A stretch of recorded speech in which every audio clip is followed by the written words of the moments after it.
नमस्कार। आमोदनी हिंदी साहित्य में आप सभी का एक बार फिर से स्वागत करते हुए मैं अपने यूजीसी नेट जेआरएफ के सिलेबस को आगे बढ़ाती हूँ। भारतीय काव्य शास्त्र, जैसा कि आप जानते हैं कि यूजीसी नेट जेआरएफ सिलेबस का एक महत्वपूर्ण भाग है और इसके जो टॉपिक्स हैं उन पर हम कक्षाएं ले रहे हैं। इससे पहले भी हमने भारतीय काव्य शास्त्र में काव्य की स्वरूप, काव्य के तत्व और काव्य लक्षण के बारे में हमने आपसे चर्चा की थी। जैसा कि आज का भी हमारा जो टॉपिक है वो सेम ही है, काव्य के तत्व। अर्थात काव्य किन किन तत्वों से, एलिमेंट से मिलकर बनता है उसे कहते हैं काव्य के तत्व। हमने आपको शब्द तत्व, भाव तत्व, अर्थ तत्व, कल्पना तत्व तक हमने आपको बता दिया था कि ये सब क्या होते हैं। आज की इस कक्षा में भी हमारा एक जो तत्व, महत्वपूर्ण 5 तत्वों में से एक तत्व जो बच गया था, बुद्धि तत्व, उसके बारे में हम सभी आपसे चर्चा करेंगे। जैसा कि आपने बुद्धि के बारे में सुना होगा, क्या होते हैं, जिससे जो हमारे सोचने समझने की एक शक्ति होती है, क्षमता होती है, वह बुद्धि होती है।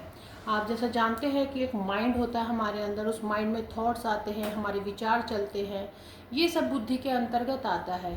अब आप सोचेंगे कि बुद्धि तत्व का काव्य से क्या है, एक जो रिलेशन है या जो संबंध है वो क्या है। तो आप जैसा कि समझते हैं कि काव्य, कोई भी रचना जब हम करते हैं तो उसमें पहले हमारे विचार आते हैं, कल्पना आती है, सब कुछ आता है। तो वो कहाँ आते हैं, हमारे बुद्धि तत्व के अंतर्गत आते हैं और उसी के द्वारा हम काव्य की या किसी अन्य विद्या की या विधा की जो है रचना करते हैं। या चाहे वह उपन्यास है, चाहे वह नाटक है, चाहे वह कहानी है या आत्मकथा है या कुछ भी है, सब में हमारा जो बुद्धि तत्व है वह एक महत्वपूर्ण तत्व होता है। क्योंकि जब तक हमारे अंदर सोचने समझने की जो शक्ति है वह ही नहीं होगी तो हम किस प्रकार एक अच्छे काव्य की या किसी भी रचना की, या किसी भी रचना, जो आपको पता है कि रचना भी उसे कहते हैं, कैसे उसको हम रचित कर सकते हैं। तो आइए जानते हैं शब्द तत्व के बारे में। हमने आपको बताया था कि शब्द में क्या महत्व है, काव्य में क्या महत्व है शब्द का। भाव तत्व का, जो हमारे इमोशंस होते हैं, उनका काव्य में क्या महत्व है।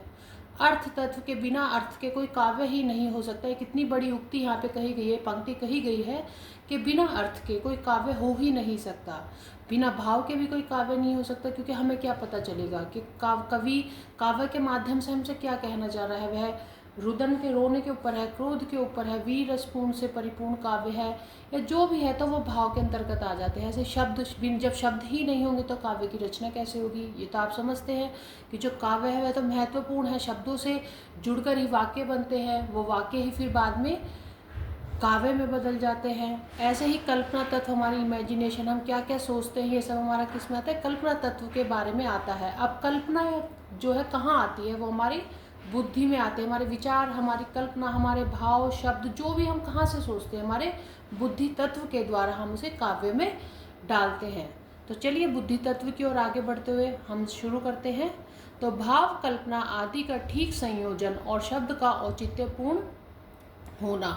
तो बुद्धि तत्व में क्या महत्वपूर्ण होता है, विचार तत्व या बुद्धि तत्व का महत्व इस बात में है कि भाव, कल्पना आदि का ठीक संयोजन और शब्द का प्रयोग औचित्यपूर्ण हो।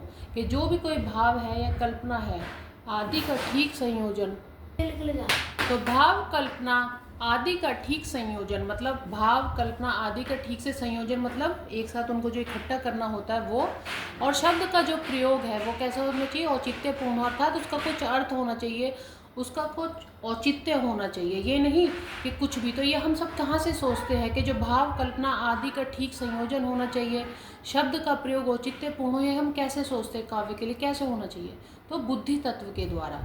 ऐसे ही दूसरा आप देख सकते हैं, औचित्य के बिना विश्वसनीयता और प्रभाव नष्ट हो जाते हैं। तो औचित्य के बिना विश्वसनीयता मतलब विश्वास करना किसी चीज़ के ऊपर, और जो प्रभाव है काव्य का वो नष्ट हो जाएगा। अगर जो शब्द का प्रयोग है वो उचित ढंग से नहीं किया, औचित्यपूर्ण ढंग से नहीं किया गया, तो क्या हो जाएगा, औचित्य के बिना क्या होगा, जो विश्वसनीयता है काव्य की, जो रिलायबिलिटी है उसकी, वो क्या हो जाएगी, बिल्कुल ख़त्म हो जाएगी। विश्वास एक जो होता है वो बिल्कुल ख़त्म हो जाएगा, और जो प्रभाव है, जो काव्य का जो प्रभाव है वो भी क्या होगा, बिल्कुल एक तरीके से नष्ट हो जाएगा। उसके बाद तीसरा जो आप देख सकते हैं बिंदु क्या है, इसका संगठन, चरित्र चित्रण और भाव निरूपण के क्षेत्र में देखा जाता है। तो कहाँ पे हम देखते हैं, बुद्धि तत्व को हम क्या देखते हैं कि इसका संगठन कहाँ कहाँ पे होता है, चरित्र चित्रण में होता है, भाव निरूपण, भाव को जब निरूपित करते हैं उसमें होता है कि क्षेत्र में बुद्धि तत्व का को देखा जाता है। चौथा बिंदु है, आगे बढ़ते हुए आप देख सकते हैं कि प्रबंध काव्य के भीतर किन किन घटनाओं का चुनाव किया जाए।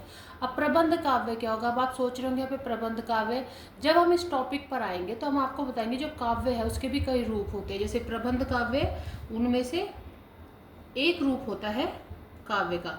आगे आगे जैसे आप बढ़ेंगे तो आपको ये सब पता चलता जाएगा। तो जैसे कथा हो गई, गद्य प्रबंध के भेद हो गए, खंड काव्य हो गया, निबंध होता है, निर्बंध होता है, मुक्तक काव्य होता है, ऐसे ही कई प्रकार के काव्य भी होते हैं। तो आप देख सकते हैं प्रबंध काव्य क्या होता है, हम आपको आगे की कक्षा में बताएंगे, अभी हम उस टॉपिक पर नहीं जाते हैं। तो के भीतर किन किन घटनाओं का चुनाव किया जाए। जैसे प्रबंध काव्य है उसके अंदर कौन कौन से इंसिडेंट्स होने चाहिए, घटनाओं को हम चूज करें, उनका चुनाव करें तो किसके द्वारा करते हैं, बुद्धि तत्व के द्वारा। वैसे ही घटनाओं को किस प्रकार संगठित किया जाए, जो घटनाओं को किस प्रकार से संगठन एक जगह जोड़ा जाए वो बुद्धि तत्व के द्वारा किया जाता है। उसका यथेष्ट प्रभाव पड़ सके यह बुद्धि तत्व का ही क्षेत्र। और जैसे ही जो घटना हमने चूज करी और घटनाओं का संगठन करा तो उसका प्रभाव जो है, जो कविता पढ़ने वाले होते पाठक होते हैं उन पर डायरेक्ट पड़े, यथेष्ट उनका प्रभाव पड़े, इफेक्ट जो है डायरेक्ट इफेक्ट पड़े। तो ये सब किसका कार्य होता है, बुद्धि तत्व का ही कार्य होता है। चरित्र चित्रण में पात्र के जीवन की घटनाओं, कार्य, वार्तालापों में औचित्य का समावेश विचार तत्व के रूप में होता है। अगर आप चाहते हैं हम आपको ये बताएं कि भारतीय काव्य शास्त्र आपको किस पुस्तक से तैयार करना है तो प्लीज़ आप कमेंट करके ज़रूर बताएं। तो हमने आपको बता दिया कि शब्द तत्व क्या होता है, भाव तत्व क्या होता है, अर्थ तत्व क्या होता है, बुद्धि तत्व क्या होता है, कल्पना तत्व क्या होता है। ये हमने आपको सरलीकृत इसलिए किया आपके लिए ताकि आपको ये अच्छे से समझ में आ सके। देखिए हर चीज़ को ये नहीं है कि यूजीसी नेट जेआरएफ का एग्ज़ाम है तो उसके लिए हम इतना पढ़ डालें कि हमारे दिमाग में कुछ घुसे ही ना, हम सब कुछ भूल जाए। हर सब्जेक्ट को तैयार करने का एक तरीका होता है कि जो सिलेबस है उसको छोटे छोटे टुकड़ों में पहले डिवाइड कर लिया जाए, बांट लिया जाए भागों में, भागों से उपभागों में, फिर उसको सरल भाषा में समझा जाए। अगर हम आपको बता देते एक साथ पूरा एक दिन में ये तत्व करवा देते तो आपको ना समझ में आता और ना हमें पढ़ाने में मज़ा आता।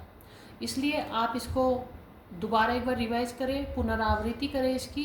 कल हम नया टॉपिक आपके साथ शुरू करेंगे। ये आज हमको बता देते हैं काव्य कारण। आज तक के लिए इतना ही। भारतीय काव्य शास्त्र में काव्य का स्वरूप, काव्य लक्षण, काव्य के तत्व हमने आपको बता दिए हैं। अब आप इनकी रिवीजन करिए। कल से हम काव्य हेतु या जो हमारी दूसरी कक्षा होगी उसमें हम काव्य हेतु आपके साथ शुरू करेंगे। आज के लिए इतना ही, या काव्य कारण जिसको हम कहते हैं, आज के लिए इतना ही। मैं आशा करती हूँ आप सबको समझ में आ रहा होगा। कोई कहीं पे अगर आपको कन्फ्यूज़न हो तो प्लीज़ कमेंट करके बताइए। And please like and subscribe my channel. Thank you, धन्यवाद।